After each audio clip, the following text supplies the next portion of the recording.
السلام عليكم، كل سنة وانتم طيبين أحبائي طلبة وطالبات الصف الثالث الإعدادي. قواعد الوحدة السبعة يونت 7. في الوحدة السبعة ما عندناش غير قاعدة واحدة بس، وهي قاعدة passive، قاعدة المبني للمجهول. واحد هيجي يقول لي يا مستر يعني ايه مبني للمجهول الأول؟ علشان الجملة دي أنا مش فاهمها، يعني ايه مبني للمجهول؟ تابع معايا واحدة واحدة وأنا هفهمك كل حاجة. بسيطة، الموضوع ده خاص بتركيب الجملة نفسها. يعني في جملة أقول عليها مبنية للمجهول، وفي جملة أقول عليها جملة عادية، جملة مبنية للمعلوم.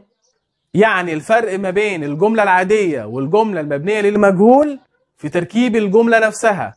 الجملة المبنية للمجهول دايما بتبدأ بالمفعول، دايما بتبدأ بإيه؟ بالمفعول. لكن الجملة العادية دايما بنبدأ بالفاعل. بص انا هديلك مثال من خلاله هتقدر تفرق ما بين الجملة العادية والجملة المبنية للمجهول. يلا مع بعض كده. علي plays. الجملة الثانية football plays. ترجم كده الجملة الأولى علي plays، علي يلعب. ينفع علي يقوم بالفعل ده يلعب؟ ينفع. إذا الجملة دي جملة عادية ملناش دعوة بيها. الجملة الثانية football plays، ينفع كرة القدم تلعب؟ ينفع كرة القدم تلعب نفسها؟ لا، ما تنفعش. إذا الجملة دي لازم نحولها للمبني للمجهول. وعندنا في الوحدة السابعة قاعدتين للمبني للمجهول. في المبني للمجهول في زمن المضارع البسيط، والمبني للمجهول في زمن الماضي البسيط. كل زمن ليه قاعدة مختلفة. يعني مثلا المبني للمجهول في زمن المضارع البسيط بنبدأ بالمفعول زائد am أو is أو are زائد التصريف الثالث للفعل، وممكن بعد كده نجيب by معناها بواسطة، وبعد كده نجيب الفاعل بتاع الجملة. واحد هيقول لي يا مستر بتيجي ازاي في الامتحان وازاي اعرف احلها؟ هنقول مثال ونحله مع بعض، لكن قبل ما نبدأ لازم نتفق على حاجة معينة. أول حاجة هنبص على الجملة ونشوفها يا ترى هي مبنية للمجهول ولا لأ. تاني حاجة، الجملة دي في زمن إيه؟ زمن المضارع البسيط ولا زمن الماضي البسيط؟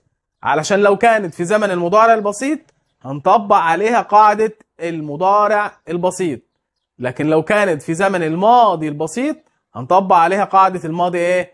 البسيط.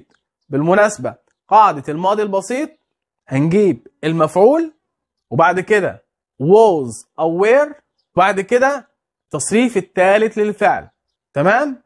تمام.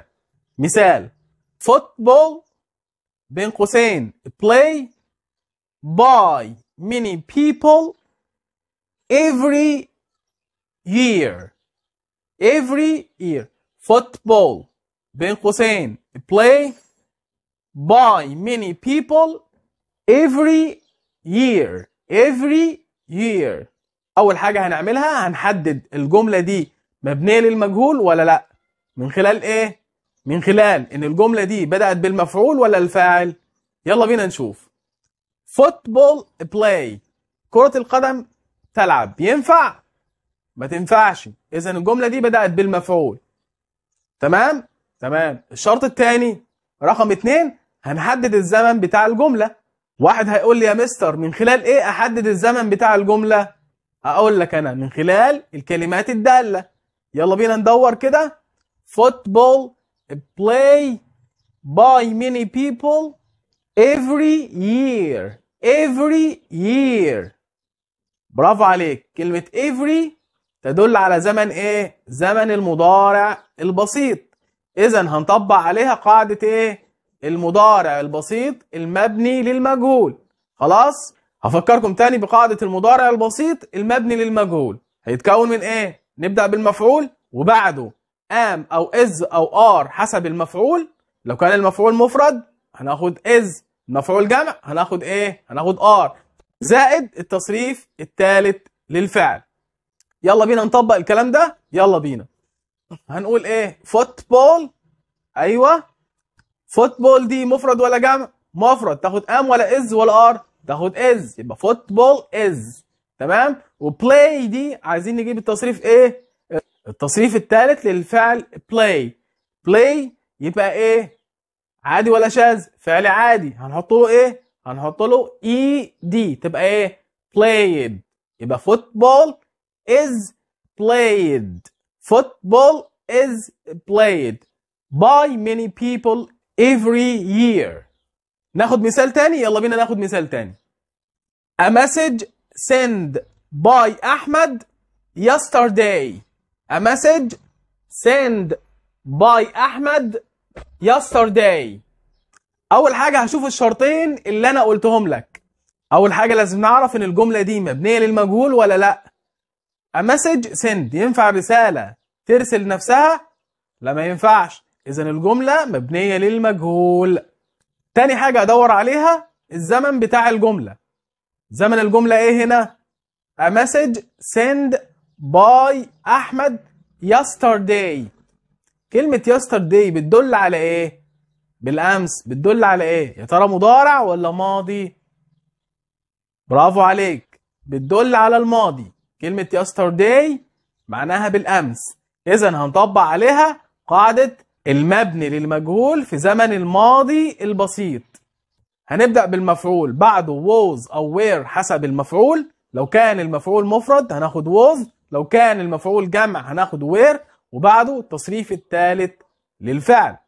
هتبقى الجملة a message. هتاخد was ولا were؟ هتاخد was علشان مفردة. هيبقى الحل a message was sent by أحمد yesterday. A message was sent by أحمد yesterday.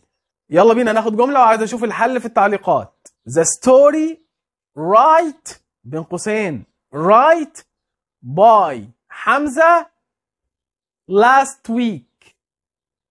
The story write by حمزة last week. يلا بسرعة كده عايز أشوف الحل بتاعكم في التعليقات. وبكده نكون خلصنا قواعد الوحدة السبعة. يلا بينا على قواعد الوحدة الثامنة.